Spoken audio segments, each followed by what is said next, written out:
Break के बाद एक बार फिर से इस्तकबाल है दुनिया जहां से निराले प्रोग्राम हिंदुस्तान हमारा में कौम की अपनी बुलंद आवाज।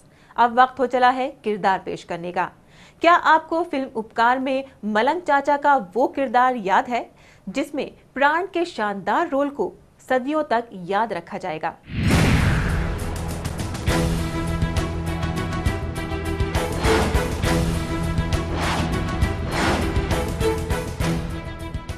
आदाब, मैं हूं हेमंत मिश्रा। किरदार में आप सभी का इस्तकबाल है। आज किरदार में हम बात कर रहे हैं फिल्म उपकार और उसके एक अहम किरदार मलंग चाचा की। और इस पूरे सब्जेक्ट पर बात करने के लिए हमारे साथ मौजूद हैं हमार सिनेमा की एडिटर और मुल्क की जानी मानी फिल्म क्रिटिक गीता सिंह जी। गीता जी, अगर उपकार फिल्म की बात की जाए, उपकार जैसा ही ये नाम आपके जहन में आता है, क्या तस्वीरें उकर के सामने आती हैं?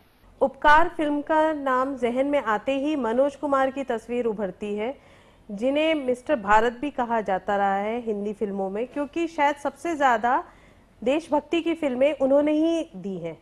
और ये फिल्म भी उनकी ज़बरदस्त सुपरहिट फिल्म थी, जिसमें देशभक्ति का मैसेज जय जवान जय किसान बखूबी सामने आया था। उपकार फिल्म में मलंग चाचा की बात करें, प्राण ने निभाया था ये किरदार। कितना सजीव नजर आया फिल्म में ये किरदार। प्राण एक ऐसे एक्टर रहे हैं हमारे बॉलीवुड में कि जिनके द्वारा निभाए गए लगभग हर किरदार में उन्होंने अपना एक पूरी आत्मा दे दी है। इस फिल्म में दिखाया है कि जब जब कोई यूथ, खासकर प्रेम चोपड़ा जिन्होंने मनोज कुमार के छोटे भाई का रोल निभाया है, वो भटकाव की तरफ जाते हैं तो मलंग चाचा ही थे जो उसको उस भटकाव से रोकने की कोशिश करते हैं। अक्सर देखा गया है कि फिल्मों में जो गाने होते हैं, फिल्म के जो मुख्य कलाकार हैं उन पर दर्शाए जाते हैं, लेकिन मलंग चाचा पर एक बहुत फेमस गाना फिल्माया गया था, कसमे वादे प्यार वफा। जब कसमे वादे प्यार वफा सब बातें हैं, बातों का क्या, कोई किसी का नहीं, ये झूठे नाते हैं, नातों का क्या। इस पूरे गाने में वो जिस तरीके से नजर आए हैं तो उससे खुले तौर पर साबित हो जाता है कि मलंग चाचा इस फिल्म के लिए एक अहम किरदार थे। आपकी नजर में इस फिल्म में मलंग चाचा का क्या किरदार है? इस गाने में उन्होंने एक तरह से बताना चाहा है कि जो संबंध है वो संबंध कहीं ना कहीं, मतलब जब टूटता है तो कोई कसम या कोई चीज उसे बांध नहीं पाती है, क्योंकि इसमें दो भाइयों के संबंध के टूटने की फिर उनके मिलने की कहानी है उपकार। गीता जी, अगर बात करें उपकार की तो गांव और किसान, इन दोनों चीजों को बहुत खूबसूरती से दर्शाया गया था बड़े पर्दे पर। लेकिन आज की बात करें तो कहीं ना कहीं ये किसान और ये गांव की हरियाली आज बड़े पर्दे पर नजर नहीं आती। हाँ, ये बात है कि अब हमारे लिए आज के जो हमारे सिनेमा बनाने वाले लोग हो गए हैं, जैसे प्रोड्यूसर, डायरेक्टर्स या नई पौध जो डायरेक्टर्स की आई है, उन नई जनरेशन के लिए ना किसान शायद अब बड़ा सेकेंडरी हो गया है। इस विषय पे वो बनाना नहीं चाहते, जबकि उपकार एक इतनी बेहतरीन फिल्म है कि इस फिल्म को उस समय के हमारे जो प्राइम मिनिस्टर थे लाल बहादुर शास्त्री, उन्होंने इस फिल्म को स्पेशली देखा और बधाई दी थी, क्योंकि इस फिल्म में एक किसान के रूप में मनोज कुमार थे, जो कम पढ़ा लिखा किसान जो अन्न उगाता है। एक गाना भी था, मेरे देश की धरती सोना उगले, इस फिल्म का। और वो जब ज़रूरत पड़ती है तो देश के लिए लड़ने के लिए जवान के रूप में भी चला जाता है। तो जो एक देशभक्ति का जो मैसेज जो हमारे सोसाइटी को दिया है, वो अब देशभक्ति शायद पेट्रोलिज्म ही आजकल के हमारे सिनेमाकारों के दिमाग से ना खत्म हो गया ये इशू। शुक्रिया गीता जी। आज के किरदार में फिलहाल बस इतना ही। अगले एपिसोड में फिर होगी आपसे मुलाकात एक नए किरदार के साथ। तब तक के लिए खुदा हाफिज।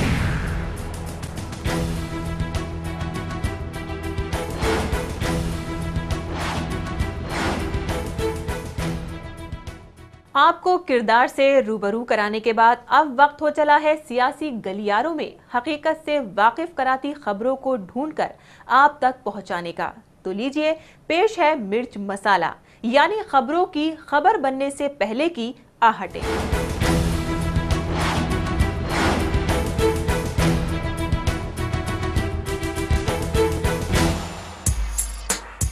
हामिद अंसारी का एक मामले में ट्रैक रिकॉर्ड बिल्कुल अनोखा है कि वो पूंजीपतियों की मुखालफत में खड़े लेफ्ट की भी पसंद है और मुल्क के एक सबसे बड़े कारोबारी मुकेश अंबानी के सबसे करीबियों में भी शुमार होते हैं। दरअसल इस सनती घराने से अंसारी का रिश्ता भी काफ़ी पुराना है। जब वो सऊदी अरब में हिंदुस्तानी सफ़ीर की शक्ल में रिटायर हुए थे तो जराए बताते हैं कि रिलायंस ने उन्हें एक ख़ास काम में लगाया। वो था कच्चे तेल की बरामदगी की निगरानी का। ये क्रूड ऑयल रिलायंस की रिफाइनरी के लिए बरामद किया जाता था और अंसारी ऑफिशियल तौर पर रिलायंस से जुड़े ऑब्जर्वर रिसर्च फाउंडेशन के लिए काम करते थे। जब लेफ्ट की हिमायत से वो मुल्क के नायब सदर जमहूरिया बने तो राहुल गांधी के करीबियों में शुमार हो गए। राहुल उन्हें बहुत पसंद करते हैं और चाहते थे कि इस दफ़े अंसारी ही रायसीना हिल्स पर काबिज हों। शायद यही वजह थी कि सोनिया ने जो 2 नामों की लिस्ट ममता को सौंपी थी उसमें प्रणब दास से ऊपर हामिद अंसारी का नाम था।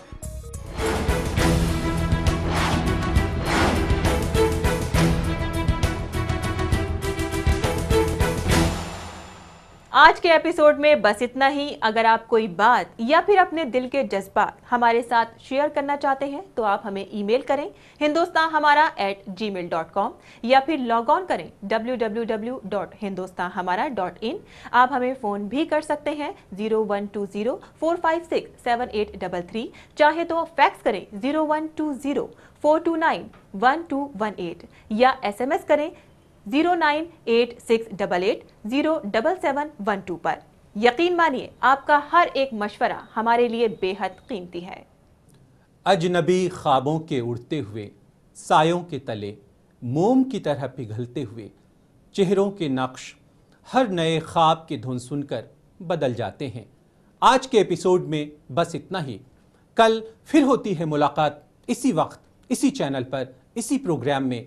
तब तक के लिए मैं त्रिदीप रमन, अपनी को होस्ट साइमा खान और NTI टीवी की पूरी टीम आपको कहती है अलविदा। आप खुश रहें, सलामत रहें, आबाद रहें। खुदा हाफिज। हम मकाम में मलिहाबादी की एक और अजीम शख्सियत अहमद सईद मलिहाबादी से आपको रूबरू करा रहे हैं।